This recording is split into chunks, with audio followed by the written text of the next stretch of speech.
Kasunod ng mga pagdinig, Merong 40%, ako pa may 20%.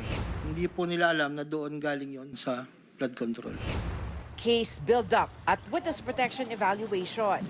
Naghain na ng unang batch ng mga reklamo ang Department of Justice sa Office of the Ombudsman kaugnay ng mga maanumalyang flood control projects. Malversation through falsification, perjury at paglabag sa Anti-Graft and Corrupt Practices Act ang mga reklamo mula sa 5 ghost flood control projects ng Bulacan First Engineering District. Kabilang sa inireklamo ang dating district engineer nito na si Henry Alcantara, mga dati nilang assistant district engineers na sina Bryce Hernandez at JP Mendoza at 5 pang ibang kawani ng district office. Kasama rin sa reklamo ang kontratistang si Sally Santos ng Sims Construction.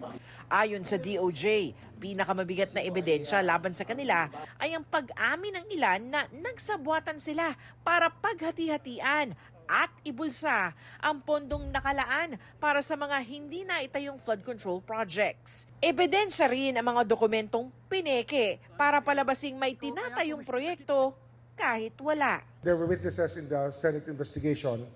May ginawa na sila mga pag-amin. Hindi rin kasama sa reklamo si dating DPWH Undersecretary Roberto Bernardo.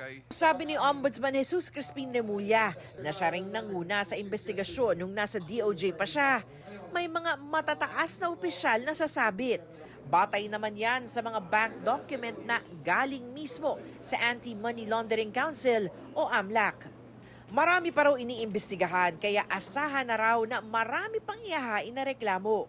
Ang kampo ni Hernandez at Mendoza, hindi na kinagulat ang paghahain ng mga reklamo. Patuloy na kinukuha ng GMA Integrated News ang panig ng iba pang inireklamo.